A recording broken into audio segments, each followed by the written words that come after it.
بسم اللہ الرحمن الرحیم۔ تمام بھائی اور بہنوں کو السلام علیکم۔ ناظرین گرامی، آپ صلی اللہ علیہ وآلہ وسلم کی عمر 35 سال ہوئی تو مکہ میں زبردست سیلاب آیا۔ قریش نے سیلاب سے محفوظ رہنے کے لیے ایک بند بنا رکھا تھا، مگر یہ سیلاب اس قدر زبردست تھا کہ بند توڑ کر کعبہ میں داخل ہو گیا۔ پانی کے زبردست ریلے اور پانی کے اندر جمع ہونے کی وجہ سے کعبہ کی دیواروں میں شگاف پڑ گئے۔ اس سے پہلے ایک مرتبہ یہ دیواریں آگ لگ جانے کی وجہ سے کمزور ہو چکی تھیں، اور یہ واقعہ اس طرح ہوا تھا کہ ایک مرتبہ کوئی عورت کعبے کو دھونی دے رہی تھی کہ اس آگ میں سے ایک چنگاری اڑ کر کعبے کے پردوں تک پہنچ گئی۔ اس سے پردوں کو آگ لگ گئی اور دیواریں تک جل گئیں۔ اس طرح دیواریں بہت کمزور ہو گئی تھیں۔ یہی وجہ تھی کہ سیلاب نے ان کمزور دیواروں میں شگاف کر دیے۔ سیدنا ابراہیم علیہ السلام نے کعبے کی جو دیواریں اٹھائی تھیں وہ 9 گز اونچی تھیں، ان پر چھت نہیں تھی۔ لوگ کعبے کے لیے نذرانے وغیرہ لاتے تھے۔ یہ نذرانے کپڑے اور خوشبوئیں وغیرہ ہوتی تھیں۔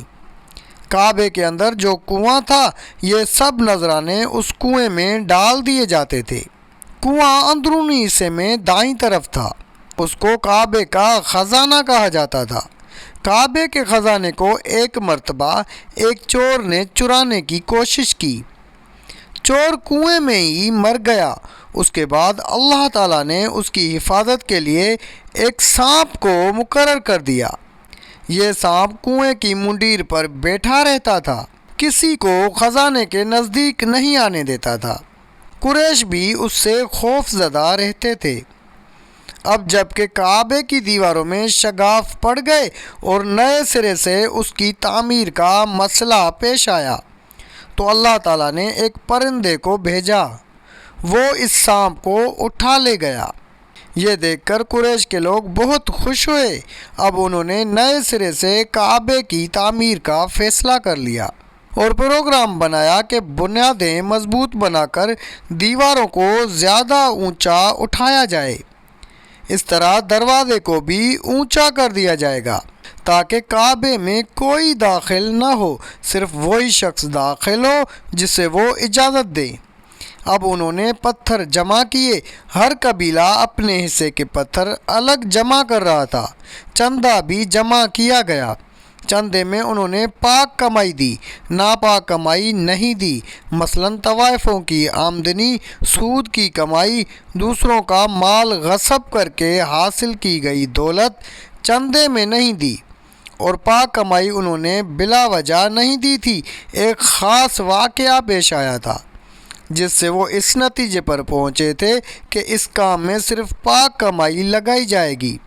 وہ واقعہ یوں تھا کہ ایک قریشی سردار ابو وہب عمرو بن عابد نے جب یہ کام شروع کرنے کے لیے ایک پتھر اٹھایا تو پتھر اس کے ہاتھ سے نکل کر پھر اسی جگہ پہنچ گیا جہاں سے اسے اٹھایا گیا تھا۔ اس پر قریشی حیران اور پریشان ہوئے۔ آخر خود وہب کھڑا ہوا اور بولا، ایک گروہ قریش، کعبے کی بنیادوں میں سوائے پاک مال کے کوئی دوسرا مال شامل مت کرنا۔ بیت اللہ کی تعمیر میں کسی بدکار عورت کی کمائی، سود کی کمائی یا زبردستی حاصل کی گئی دولت ہرگز شامل نہ کرنا۔ یہ وہب نبی کریم صلی اللہ علیہ وآلہ وسلم کے والد حضرت عبداللہ کا ماموں تھا اور اپنی قوم میں ایک شریف آدمی تھا۔ جب قریش کے لوگ خانہ کعبہ کی تعمیر کے لیے پتھر ڈھو رہے تھے تو ان کے ساتھ نبی کریم صلی اللہ علیہ وآلہ وسلم بھی پتھر ڈھونے میں شریک تھے۔ آپ پتھر اپنی گردن پر رکھ کر لا رہے تھے۔ تعمیر شروع کرنے سے پہلے قریش کے لوگوں نے خوف محسوس کیا کہ دیواریں گرانے سے ان پر کوئی مصیبت نہ نازل ہو جائے۔ آخر ایک سردار ولید بن مغیرہ نے کہا، کعبے کی دیواریں گرانے سے تمہارا ارادہ اصلاح اور مرمت کا ہے یا اس کو خراب کرنے کا؟ جواب میں لوگوں نے کہا، ظاہر ہے ہم تو مرمت اور اصلاح چاہتے ہیں۔ یہ سن کر ولید نے کہا تب پھر سمجھ لو اللہ تعالیٰ اصلاح کرنے والوں کو برباد نہیں کرتا۔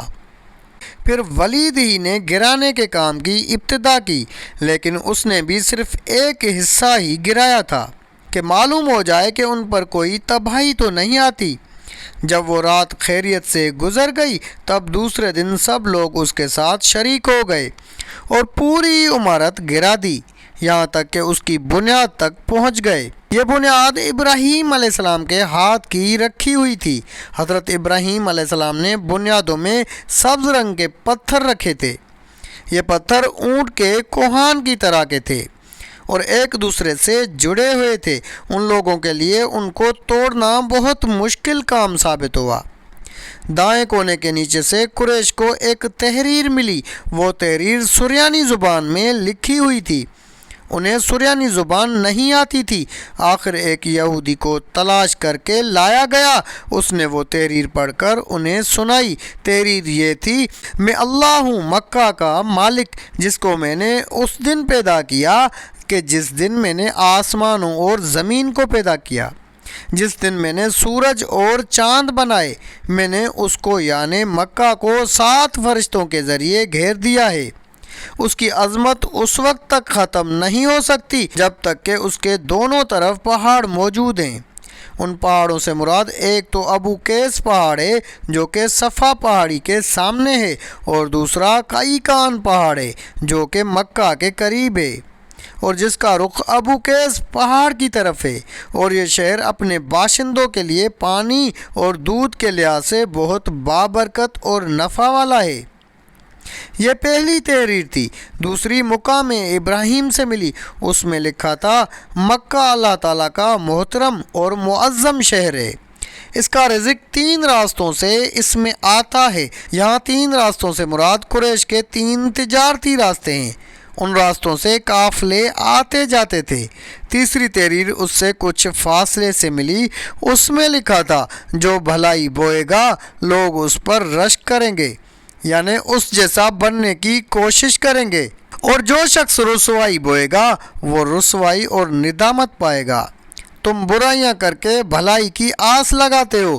ہاں، یہ ایسا ہی ہے جیسے کیکر یعنی کانٹے دار درخت میں کوئی انگور تلاش کرے۔ یہ تحریر کعبے کے اندر پتھر پر کھدی ہوئی ملی۔ کعبے کی تعمیر کے سلسلے میں قریش کو پتھروں کے علاوہ لکڑی کی بھی ضرورت تھی۔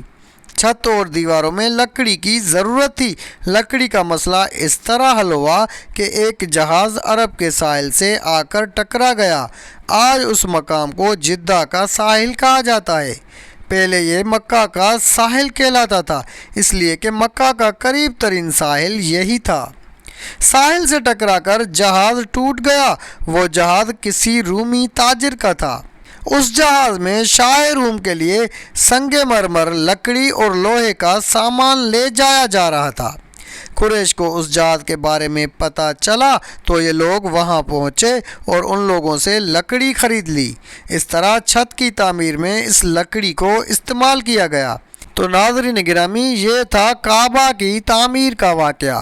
امید ہے آپ کو ہماری آج کی ویڈیو اچھی لگی ہوگی۔ اگر آپ کو ویڈیو اچھی لگی تو ویڈیو کو لائک کر کے اپنے دوست و احباب سے زیادہ شیئر کریں۔ جزاک اللہ۔